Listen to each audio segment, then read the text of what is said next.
एक नगर में 4 ब्राह्मण के पुत्र रहते थे।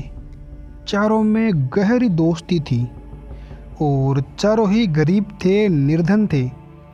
अब गरीबी को दूर करने के लिए चारों चिंतित थे, व्याकुल थे कि उन्होंने अनुभव कर लिया था कि अपने दोस्त भी धनहीन जीवन व्यतीत करने की अपेक्षा शेर हाथियों से भरे कंटीले जंगल में रहना ज़्यादा अच्छा है। निर्धन व्यक्ति को सब अनादर की दृष्टि से देखते हैं। बंधु बांधव भी उससे किनारा कर लेते हैं। अपने ही पुत्र और पोते भी उससे मुख मोड़ लेते हैं। अपनी ही पत्नी भी उससे दूर हो जाती है। मनुष्य के लोक में धन के बिना न यश संभव है और न ही सुख। धन हो तो कायर भी वीर हो जाता है, कुरूप भी सुरूप लगता है और मूर्ख भी पंडित बन जाता है। ये सोचकर उन्होंने धन कमाने के लिए किसी दूसरे देश में जाने का निश्चय किया। अपने बंधु और बांधवों को छोड़ा, अपने जन्मभूमि से विदा ली और विदेश यात्रा के लिए चल पड़े।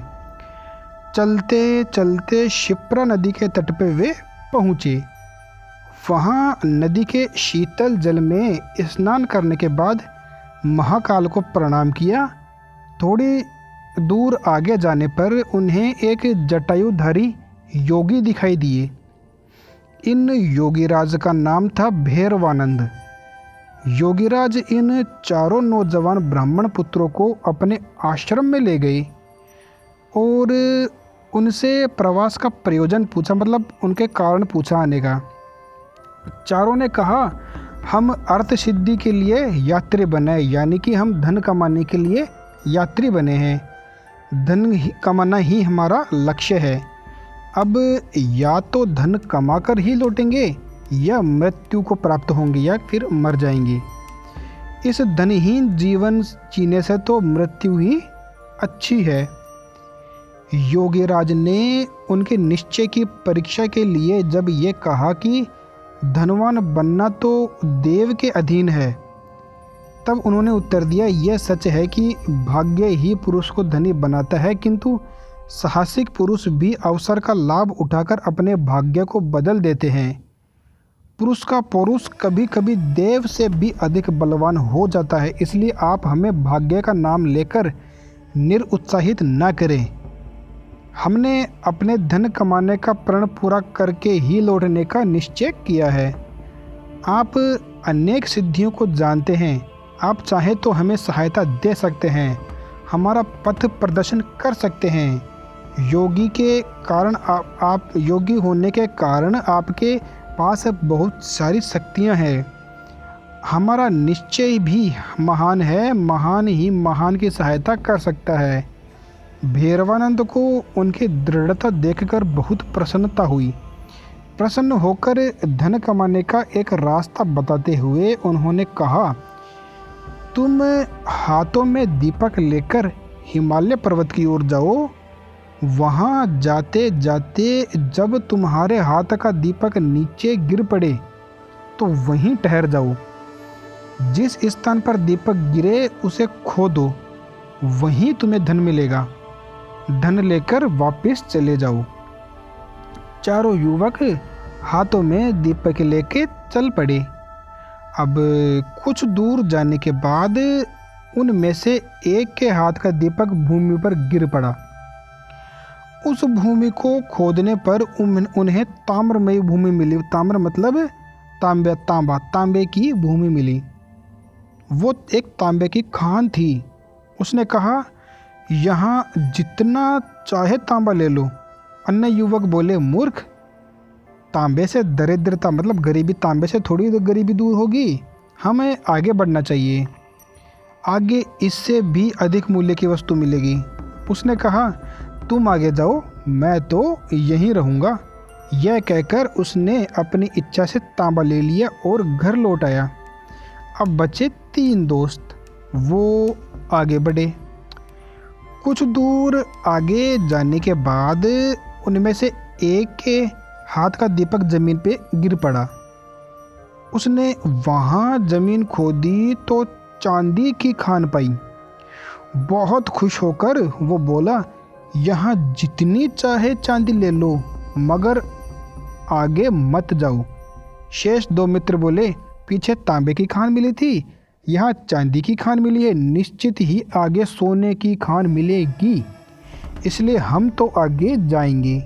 ये कहकर वो दोनों मित्र आगे की ओर बढ़ गए।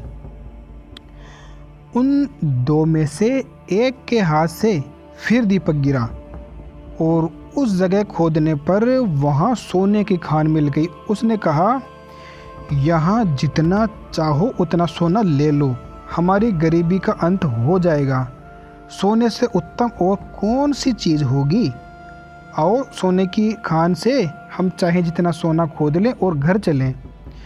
तो उसके मित्र ने उत्तर दिया, मूर्ख, पहले तांबा मिला, फिर चांदी मिली, अब सोना मिला, तो निश्चित ही आगे रत्नों की खान होगी। सोने की खान छोड़ दे और आगे चल। किंतु वो नहीं माना। उसने कहा, मैं तो सोना ही लेकर के घर जाऊंगा, तुझे जाना है तो तू जा आगे। अब वो जो चौथा युवक, जो लास्ट वाला बचा था, आखिर वाला बचा था, वो आगे बढ़ा। रास्ता बड़ा विकट था, रास्ता मतलब बहुत मुश्किल रास्ता था आगे का। कांटों से उसका पैर छलनी हो गया। बर्फीले रास्तों पर चलते चलते शरीर उसका ऐसा ढीला ढाला जीर्ण शीर्ण हो गया, किंतु वो आगे बढ़ता ही जा रहा था। बहुत दूर जाने के बाद उसे एक मनुष्य मिला जिसका सारा शरीर खून से लथपथ था और जिसके मस्तक पर चक्कर घूम रहा था। उसके पास जाकर चौथा युवक बोला कि तुम कौन हो? तुम्हारे मस्तिष्क पर ये चक्कर क्यों घूम रहा है? यहाँ कहीं जलाशय मतलब कोई जल मतलब पानी, यहाँ कोई पानी वानी है तो बताओ, मुझे बहुत प्यास लगी है। यह कहते ही उसके मस्तिष्क का जो चक्र था वो उतरकर उस युवक के मस्तिष्क पर लग गया। युवक भी आश्चर्य से देखता ही रह गया कि ये आखिर हुआ क्या अचानक। उसने कष्ट से कराते हुए पूछा कि ये क्या हुआ? ये चक्र तुम्हारे सिर से निकल के मेरे सिर पे क्यों आ गया? तो वो जो अजनबी मनुष्य था उसने बोला कि मेरे सिर पर भी ये चक्र इसी तरह अचानक लग गया था। अब ये तुम्हारे सर से तभी उतरेगा जब कोई व्यक्ति धन के लालच में घूमता हुआ यहाँ तक पहुँचेगा और तुमसे बात करेगा। युवक ने पूछा, ये कब होगा? अजनबी बोला, अब कौन राजा कर रहा है? युवक बोला, वीणा वत्सराज। अजनबी ने बोला कि मुझे काल का ज्ञान नहीं, मैं राजा राम के राज्य में दरिद्र हुआ था और दरिद्र मतलब गरीब हुआ था और सिद्धि का दीपक लेकर यहाँ तक पहुँचा था।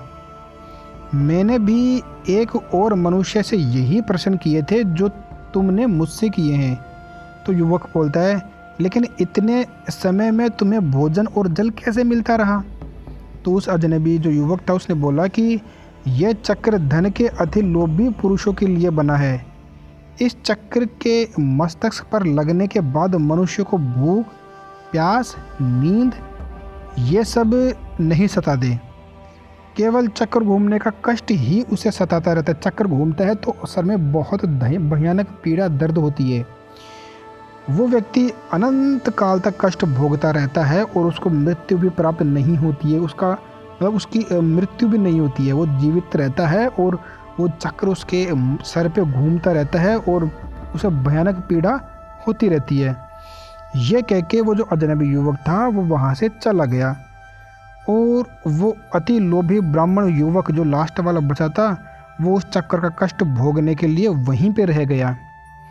तो इससे हमें ये सीख मिलती है कि जितना हमें मिलता है हमें उसी में संतोष करना चाहिए, हमें और अधिक के लालच में कभी नहीं पड़ना चाहिए, वरना जैसा इस इंसान के साथ हुआ है, इस लास्ट वाले युवक के साथ हुआ है, वैसा ही हमारे साथ भी हो सकता है।